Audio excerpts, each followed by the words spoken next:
Bismillahirrahmanirrahim. Elhamdülillahi Rabbil alemin.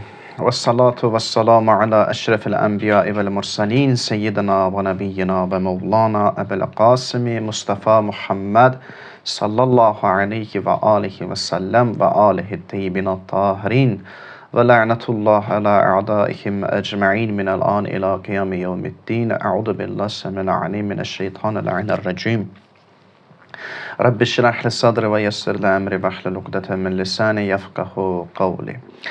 Esselamu aleyke ya sahibez zaman ve cealna min ensarihi ve a'vanihi. Allahümme accil li veliyike le ferec. Allah bu cümə gününü bütün Müslüman kişi və qadına, əziz qardaşlara, bacılara mübarək qərar versin. Allah bu cümə günündə bütün müsəlman qadın və kişilərin dualarını qəbul eləsin. Allah bizləri İmam Zaman əleyhissalamın həqiqi sevənlərindən qərar versin. Allah bu cümə günü qılınan cümə namazını ali dərəcədə qəbul eləsin. Allah bizləri bir-birimizə mehriban qərar versin. Və kimin nə duası var, dua istəyiblər, iltimas istəyiblər, iltimas ediblər. O şəxslərin Allah dualarını inşallah müstəcab eləsin və xəstə olanlar var, nəzərdə olan xəstələr var. Allah o xəstələrə tezliklə şəfa inayət eləsin. Və biz də bugün cümə günü mövzumuza davam edirik. Bizim mövzumuz deməli xəmsə əşərə duası idi. İmam Səccad əleyhissalamın duası idi. Keçən dəfə biz müəyyən yerləri oxuduq və izah etdik. Bugün isə davam edirik. Həmin o taibin, yəni tövbə edənlərin, tövbəkarların münacatını davam edirik ki, xəmsə əşərə 15 dənə münacatın birinci münacatıdır. Tövbə edənlərin münacatı. Və davamında İmam Səccad əleyhissalam buyurur ki, və əmatə qalbi azimu cinayəti. Deyir, böyük cinayətlərim qəlbimi öldürdü. Fə əhyihi bitəvbətin mink. Öz tərəfindən olan bir tövbə ilə bu qəlbimi oyat, dirilt, ölmüş bu qəlbi dirilt. Sonra çox gözəl deyir, çox möhtəşəm bir müraciət edir Allaha. Deyir, ya əməli və buğyəti və ya suuli və munyəti. Deyir, ay mənim ümidüm, ay mənim istəklim, ay mənim arzum, ay mənim məqsədim. Mənim bu qəlbimi tövbən ilə dirilt. Ölmüş bir qəlbi tövbə ilə dirilt. Tövbə həqiqətən də möcüzə bir işdir. Tövbə həm möcüzəvi bir işdir və həm də tövbə Allahın rəhmətinin təcəllisidir. Maraqlı bir şeydir ki, Allahın rəhmətinin təcəllisi tövbədir. Bax, bu Allahın rəhmətinin təcəllisidir. Buna diqqət eləməliyik. Günah insanı öldürər. Necə ki, zəhər insanı öldürür, günah da insanın ruhunu çökdürür, insanın ruhunu öldürür. İnsanın bədəni zəhərə öyrəşməyib. Zəhəri görən kimi başlayır bədən zəhərlənməyə və artıq ölmə, onun bədəni çökür, ölmə doğru gedir. Günah da həmin o zəhərdir ki, insanın ruhunu çökdürməyə başlayır yavaş-yavaş. Çünki insan zəhərə öyrəşməyib, əslində ruh da günaha öyrəşməyib. Yəni, insan onun bədənində zəhər olanda, bilirsiniz nə baş verir orada? Onun bədəninə adekvat olmayan nəsə bir maddələr daxil olur. Tanış deyil bu maddə ilə ki, bu nədir? Mənim bədənimə daxil oldu və bədən onu qəbul edə bilmir, bədən çökməyə başlayır. Onun o əzabının, onun o belə deyim, o çətinliyinin, o ağırlığını götürə bilmir, bədən çökməyə başlayır. Günah da ruhla adekvat bir şey deyil. Ruha daxil olanda ruh tanış olmur. Tanış deyil ki, bu nədir mənim ruhuma daxil oldu. Günah nə idi? Məsələn, zina. Zina nə idi? Ruh baxır ki, zina nədir? Axı, mənə uyğun deyil bu bir şey. Qeybət. Mənə uyğun bir şey deyil. Çünki nəfəxtu fihi min ruhi deyir də Allah. Öz ruhumdan ona üfürdüm. Bu ruh pakdır. Pak dünyaya gəlir. Necə ki, uşaq pak dünyaya gələr, uşaq məsum olar, ruh pak dünyaya gəlib. Məsumdur ruh. Və ona uyğun olmayan şeyləri görəndə o ruh təəccüblənir ki, bu nədir? Daşıya bilmir, o yükü daşıya bilmir. Ona görə başlayır günah yavaş-yavaş ruhu çökdürməyə. Elə bilməyək ki, günah yavaş-yavaş başlayır, o ruh günaha öyrəşir. Niyə ki, elə insan var ki, günah edir, gözəl deyil. Yox, günah edir, gözəl deyil, yaşayır söhbəti yoxdur. Çökür onun ruhu, xəbəri yoxdur. Ondan xəbəri yoxdur. İnsan bəzən elə həddə gəlib çatır ki, artıq ruh düşkünlüyü baş verir. Heç nə yoxdur. Baxırsan ki, ruh düşkünlüyü baş verib. Özündən asılı deyil. O nədir? O həmin zəhərin təsiridir. Günah zəhərinin ruha olan təsiri ki, ruh çökməyə başlayır. Baxırsan ki, insan heç nə etmək istəmir. Heç nə edə bilmir. Bəzən depressiv vəziyyətlər də bundan qaynaqlanır. Heç nə edə bilmirsən. Nə baş verdi? Ruhun çöküb. Artıq necə ki, bədən çökür, bədən bir iş görə bilmir, iflic olur, əlini qaldırıb bir iş görə bilmirsən, ayağınla yeriyib, addım atıb bir yerə gedə bilmirsən, bir iş görə bilmirsən, ruh çökməyə başlayır və başlayır ruh yavaş-yavaş qüvvədən düşməyə. Qüvvədən düşür, insan həyatı 180 dərəcə mənfiyə tərəf dəyişir.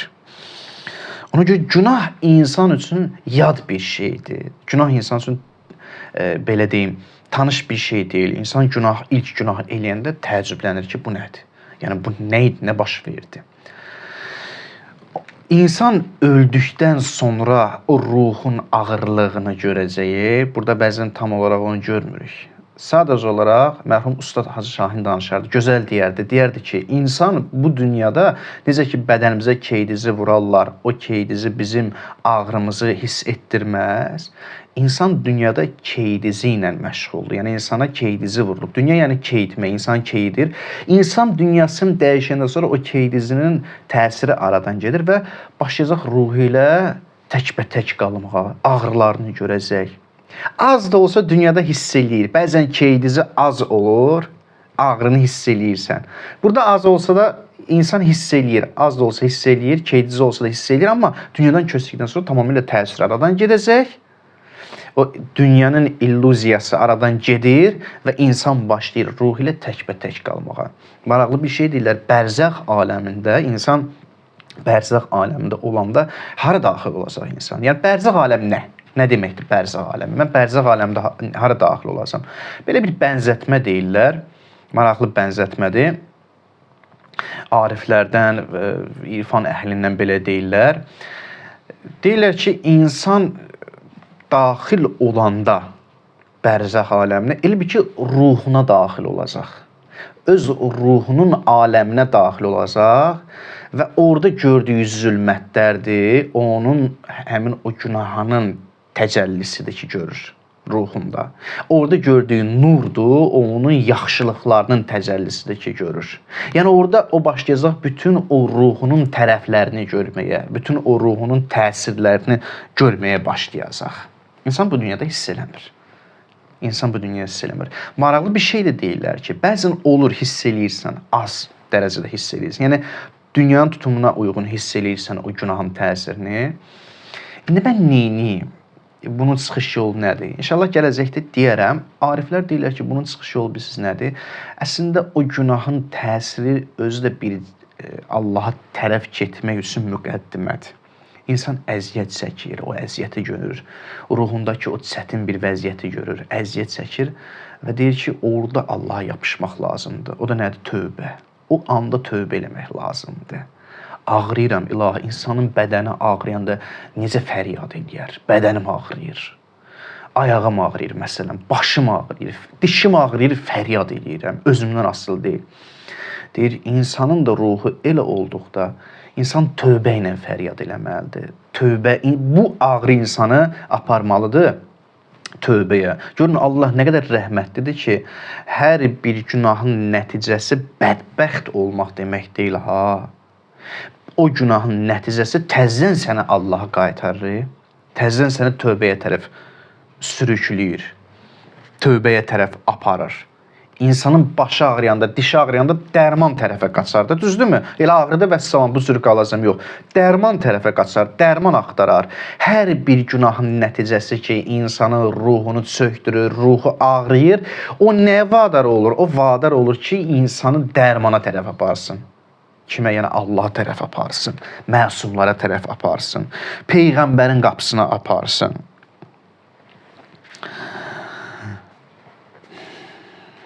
İnsan günah etdikdən sonra Allah insan üçün bir ümid yeri qoyur. Yəni narahat olma. Sui-istifadələr eləmə, amma bir insan bacarmırsa narahat olma. Allah yenə də tövbə qapısını sənin üçün açır. Hər an tövbə qapısı açıqdır. Hər an Allah səni gözləyir. Hər an gözləyir ki, mən nə vaxt dönəcəm. Allah bizdən bezməyib və bizim günahımıza görə narahat deyil.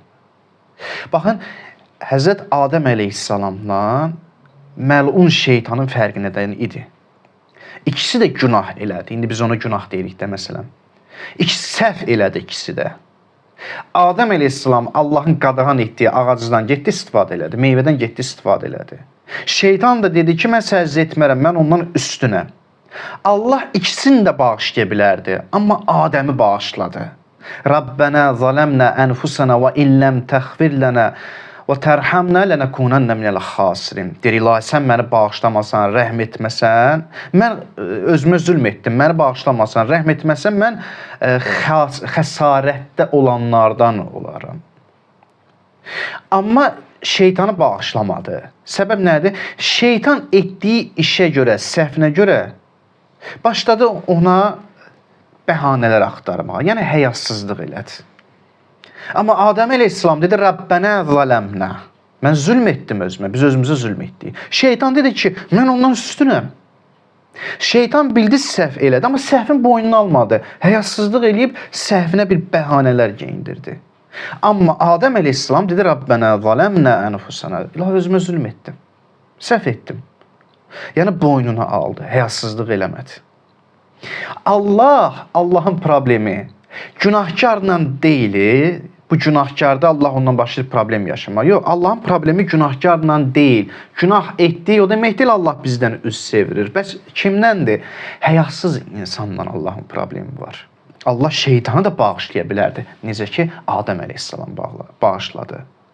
Şeytan desəydi ki, ilahi zülm etdim, məni bağışla, Adəm əleyhissalam bağışladığı kimi şeytan da, iblisi də bağışlayardı. Amma bağışlamadı. Niyə? Çünki iblis həyasızlıq elədi, təkəbbürlük elədi. Yəni, günah eləmirsən, azmış kimi, üstəlik də gəlib bunu bir bəhanə özün üçün axtarırsan. Ona görə hər günahkar pis insan deyil, əzizlər.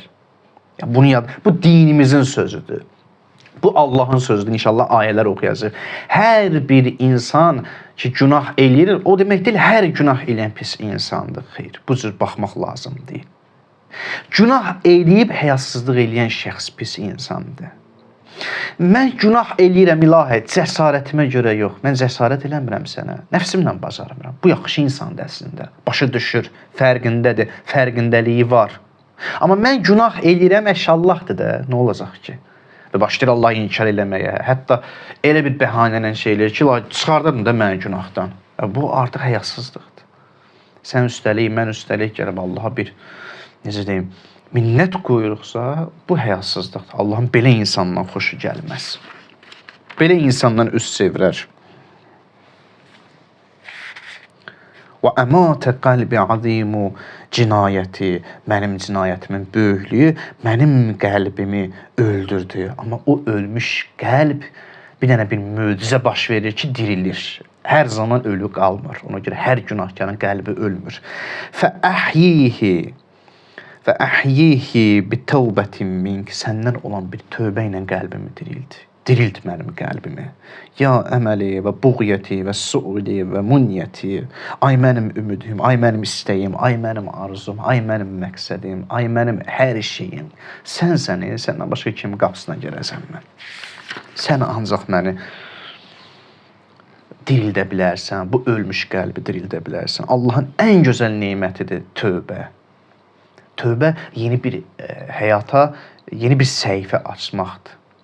Yeni bir həyat üçün səhifə açırsan. Yeni bir qapıdır. Tövbə rəhmətin göstəricisidir. Yenidən insan dirilir. Tövbə bir bahardır. İnsan yeni bir bahar yaşamağa başlayır. Yeni bir fəslə daxil olur. Bahar fəslinə daxil olur. Dirilir.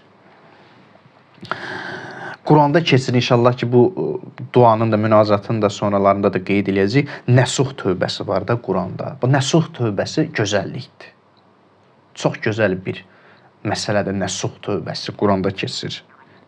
Nəsuh tövbəsi olmasa insan məhv olar. Təsəvvür edin ki, tövbə yoxdur. İnsan bütün günahlarına görə cavabdeh. Nə baş verərdi ilahi? Nə olardı? Biz necə yaşayardıq? Yəni vəssalam da bədbəxt olduq, getdik. Amma Allah deyir, tövbə qapısını açmışam. Bir dənə bir söz deyim. Tövbə bilirsiniz nədir? Tövbə, belə deyim, Allahın zatının gərəyidir. İrfanda buna belə deyirlər. Bilmirəm, başa düşəcək bunu yoxsa, amma elə-belə deyirəm, bir fikirləşərik üzərində. Allahın əsmalarından biri Rəhman və Rəhimdir də. Bismillahirrahmanirrahim deyirik.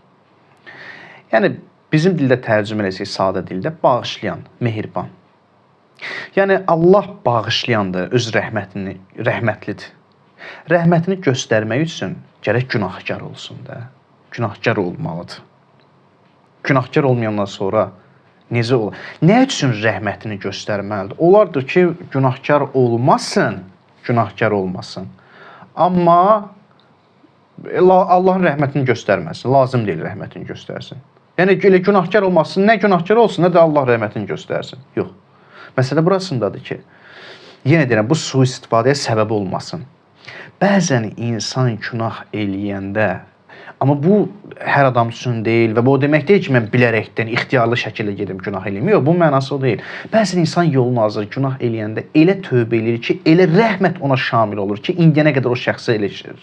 O şəxsdən başqa heç kimə elə bir rəhmət şamil olmayıb.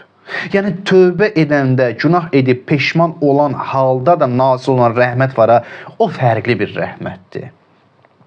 O, belə deyim, günahkar olmayan şəxsə aid bir rəhmət deyil. Ona görə məsumlar gəlirlər özlərini günahkar kimi təqdim edirlər. Məsumlar gəlirlər, elə danışırlar ki, elə bir ki, dünyanın ən günahkar insanı Həzrət Əli əleyhissalamdır. Elə danışır ki, elə bizim ki, Həzrət Əli əleyhissalam bütün günü günah edir. İmamlara baxırsan ki, İmam Səccadın duasıdır, o münacatı da oxuyuruq. Elə baxırsan ki, yəni sən imam günah eləmirsən, günah eləməyib, məsumdur. Bu əqidəmizdə sübut olunub. Amma özlərinə o hala gəlib çatdırırlar ki, çünki günahkara şamil olar o rəhmət ancaq. İstəyirlər ki, o rəhməti görsün. O rəhməti görsün. Yəni, hər günah bizi ümidsiz etməməlidir. Hər günahdan sonra ümid etməliyik ki, inşallah o rəhmət mənə şamil olar. O rəhmət gəlib mənə şamil olacaq. O rəhmət məni xilas edəcək. Elə bir rəhmət ki, bilirsiniz kimləri dəyişib? Demişik dəfələrlə, indi oturub geniş-geniş danışmaq istəmirik. Füzeyl İbni İyyazı dəyişib. Və yaxud da Bişir İbni Hafini dəyişib. Və yaxud da İbrahim Ədhəmi dəyişib ki, böyük hökümdar idi. Gəldi, tövbə elədi, hər şey tərk elədi, oldu zamanəsinin bir mərifətli insanı. Qasimi dəyişib. Qasim adlı bir şəxs idi. Əllamə Qazi Təbətəbainin dövründə yaşayırdı. Günahla məşhur idi. Elə bir günahlar idi ki, amma onun günahından tanıyırdı. Qasim, hansı Qasim? Filan günah eləyən Qasim, o belə tanıyırdılar. Amma gəldi, qısa danışıram da, İstəmirəm uzun-uzadı bunu danışım və səhv eləmirəmsə danışmışam. Qoy elə danışım icazənizlə. Əllamə Qazi Təbətəbaiyə çox böyük hörməti var idi Qasimin. Çox böyük hörməti var idi. Baxmayaraq ki, günahla məşhur idi, amma Allah vəlisinə çox böyük hörməti var idi. Deyir, hər dəfə gəlirdi Əllamə Qazi Təbətəbainin evinin qarşısında oturardı, gözləyərdi ki, o çıxsın ona salam versin. Çıxardı, salam verərdi. Bir gündə Əllamə Qazini görür. Əllamə Qazi ondan soruşur ki, sən namaz qılırsan? Qasim deyir, yox, mən namaz qılmıram. Səhv etmirəmsə Qasim idi adı. 99% bəli, Qasim idi. Dedi, yox, mən namaz qılmıram. Dedi, get sən hazırlaş, gecə namaz qıl. Gecə namazını dur. Gedir bir müddət, sonra qayıdır yenə Əllamə Qazinin yanına. Əllamə soruşur ki, nə oldu, gecə namaz qıldın? Artıq dözə bilmir Qasim. Deyir, ağa, Qurban olum sənə. Mən heç gündəlik namazı qılmıram. Durub gecə namazı qılacam. Üstəlik gecə namazı qılmaq. Gecə mən bilmirəm harda oluram, yatıram, nə edirəm. Yəni gecə mənlik deyil, durmaq nədir? Əllamə Qazi deyir ki, sən narahat olma, get bu gün yat, gecə namazına duracaqsan. Mən sənə kömək eləyəcəm. Deyir, yaxşı. Deyir, nəql eləyirlər ki, gedir yatır, özündən asılı olmadan gecə yarısı durur. Deyirlər, elə bir halla durur ki, ruhu alışıb yanır. Qəribə bir halla durur. Qasım durur ki, nə baş verir? Mən gecə namazına durdum. Durur və deyir, yaxınlaşır suya ki, dəstəmaz alsın. Deyir, suyu görür, onda halı bir daha da dəyişir. Qəribə bir halı baş verir onda.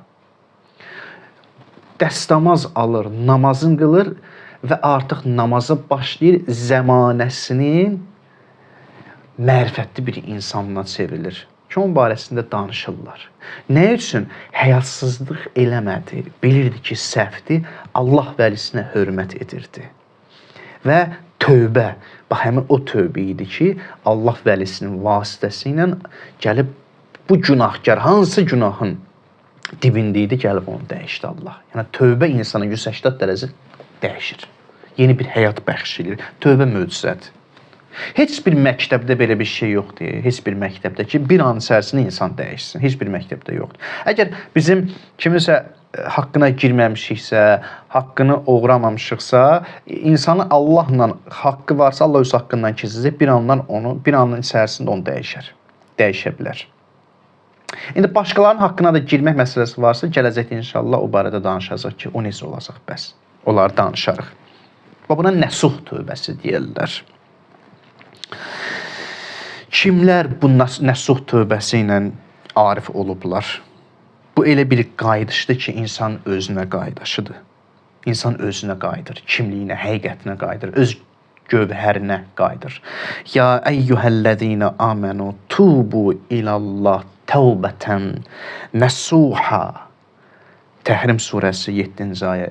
Ey iman gətirənlər, Allaha tövbə edin, nəsuh tövbəsi edin. Nədir ilahi nəsuh tövbəsi? İnsanın halının dəyişməsidir. Nədir nəsuh tövbəsi? Nəsuh tövbəsi o tövbədir ki, insan nəyə tövbə etdiyini unudur. Mən nəyə tövbə elədim? İnsan unutdu. Yadımdan çıxartdım. İlahi, mən nəyə tövbə elədim? Yəni, elə bir tövbədir ki, elə bir dəyişməkdir ki, insan hətta nəyə tövbə etdiyini unudur. Allah onu unutturur. Yəni, artıq günah fikri zehnindən keçmir. Keçmişini Allah silir bu mənada. Allah hər birimiz bax, belə bir tövbə nəsib eləsin. Nəsuh tövbəsi nəsib eləsin ki, biz bir dəfəlik dəyişəyik, həyatımız dəyişsin. Və qurtaraq bu günahdan, nə qədər günah olar. Nə qədər mən günahın içərisində olaram, nə qədər mən günah eləyim, tövbə eləyim, günah eləyim. Eləyim tövbə, ümidsizlik olmaz. İnni ləğəffārun limən tābə və əmənə və amilə salihan thumməhdə. Buyurur Taha surəsi, bəli, 82-ci ayə buyurur ki, mən bağışlayanam. Ləğəffar özü təkidlə deyir, mən bağışlayanam, gizlədənəm, günahı gizlədənəm. Kim ki tövbə eləyir, iman gətirir, salih işlər görür, sonra mən belə bir şəxsləri bağışlayıram. Bağışlayıram belə bir şəxsləri. Sonra doğru yolu tutur, doğru yola addım atır, mən bu şəxsləri deyir, bağışlayanam. Allah özünə nisbət verir. İnni ləğəffarun. Mənəm Qəffar, mənəm gizlədən, mənəm insanın keçmişini dəyişən, mənəm insana keçmişini unutduran, mənəm insanı uzaldan, ancaq və ancaq mənə yönəl, məndən başqası deyil. Bu bir dənəndə ən ümidli ayətdə bu, ən ümidli. Buyurur, quli ya ibadiyəl-ləzīnə. Hansı günah ilahi? Zina, qeybət, riba, aqvaldin və hansı günahdan söhbət gedir? Və hansı həddə ilahi? Bir dəfə, 2 dəfə, 3 dəfə, 4 dəfə, neçə dəfə? O günah neçə dəfə olmalı sən bağışlayasan? Deyir ki, qul ya ibadiyəl-ləzīnə əsrafu. De, Peyğəmbərə deyir, de, ey mənim o bəndələrim ki, əsrafu, hədlərini aşıblar. Alə ənfusihim. Özlərinə qarşı həddlərini aşıblar. Günah etməklə bir var, günah eləyirsən ya cəhənnəm məsələmdə. İndi bura qədər günah eləyirsən. Bir də ki, mən gəlib günahın daha həddini aşdım. Həddini aşdım. İfrat dərəcəsində günah elədim. Deyir o bəndələrimə ki, ifrat dərəcəsinə çatıblar, günahda həddlərini aşıblar. Lə təqnətu min rəhmətillah. Onlar da Allahın rəhmətindən ümidlərini kəsməsinlər. Onlar da mənim bəndəmdir. İnnallaha yəğfiruzzunubə cəmi'a. Allah bütün günahları bağışlayır. Allah üçün günahın həddi yoxdur. Bu həddə günah eləsən sənə bağışlayacağam. Bundan çox eləsən bağışlamıyor. Allah üçün günahın həddi yoxdur. İnnallaha yəğfiruzzunubə cəmi'a. Allah bütün günahları bağışlayır. Onun üçün günahın həddi yoxdur. Ən ümidverici ayətdə bu. Yəni hansı halda gəlirsən, gəl Allah səni bağışlayacaq. Müşriklik eləmişəm, münafiqlik eləmişəm, şirk qoşmuşam. Bundan yəni hədd var. Deyir, gəl, Allaha etiraf elə, Allah səni bağışlayacaq. Ümidini kəsmək lazım deyil. Allah insanı hər anı ilə bağışlayır. Allah üçün hədd yoxdur. Hədd sənin üçündür. Hədd mənim üçündür.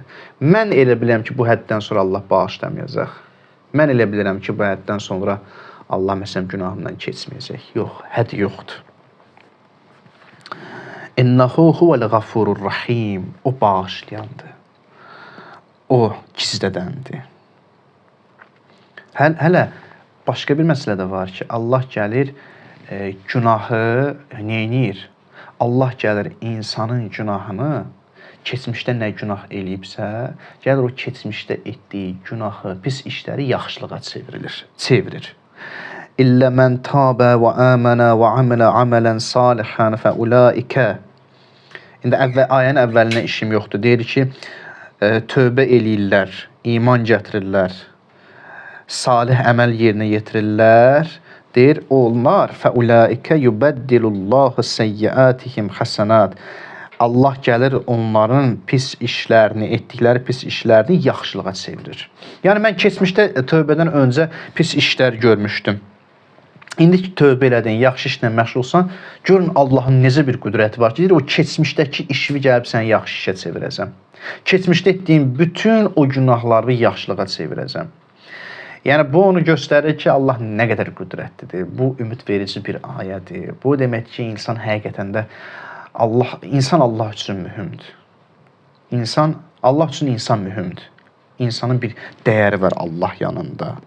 Və kənəllahu qafurun rahimə. Allah gizlədəndir, rəhimlidir. Furqan surəsi 70-ci ayə. Bax, bu ayələri oxuduqdan sonra insan düşünür ki, məni tövbə etməkdən nə çəkindirə bilər? Yəni, bu qədər rəhmət, bu qədər gözəllik. Hətta adam var, məsələn, deyir ki, ayda mən keçmişdə o qədər günah eləmişəm, indi onlar bir ömrüm getdi. Yox.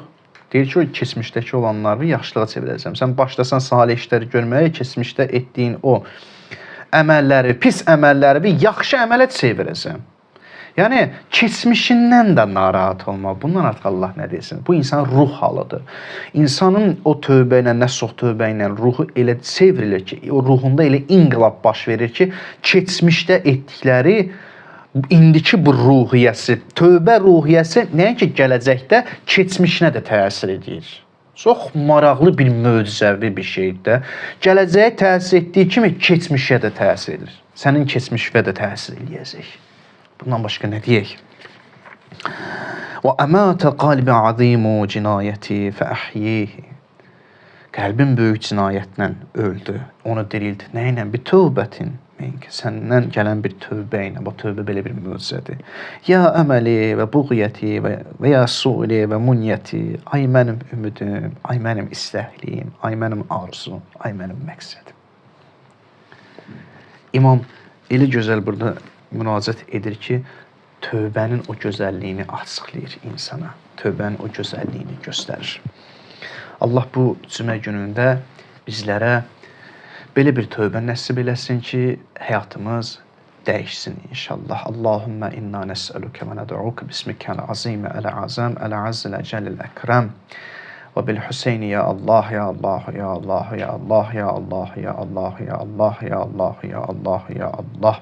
İlahi əllərimizi naümid qaytarma, amin deyən dillərimizi lal öldürmə, bağışlamamış bizləri qəbr evinə göndərmə, qəbrimizin ilk gecəsində Peyğəmbər və Əhl-i Beyti başımızın üzərində hazır elə, ilahi çətinlikdə olanların çətinliklərini həll elə, xəstə olanlara tezliklə şəfa ver, ilahi dünyanın hər yerindəki müsəlmanlara, körpə uşaqlara zülm edirlər, zəlil məhv nabud elə. Dünyanın hər yerindəki müsəlmana, İslama, dinə, vətənə xidmət edirlər, onlara müvəffəq elə. İlahi şəhidlərimizi Kərbəla şəhidləri ilə məşhur elə. İlahi qazilərimizə tezliklə şəfa ver. İlahi İmam Zaman əleyhissalamın zuhrunu tez elə. Bu cümə günlərində imamın zuhrunu təcil elə. Bu cümə günü qılınan cümə namazını ali dərəcədə qəbul elə, biz müsəlmanları, bizi bir-birimizə mehriban elə, bizləri düşmənin fitnə fəsadından qoru. İmam Zaman əleyhissalamın qəlbimizdən razı və xoşnud elə, bizlərdən onu həqiqi sevənlərindən qərar ver. Bihaqqı Muhammedin və alih və bihaqqı surətil mübarəkətil fatihəti mə'əs salavat. Allahümme salli ala Muhammedin və ali Muhammed və accil fərəcuhu.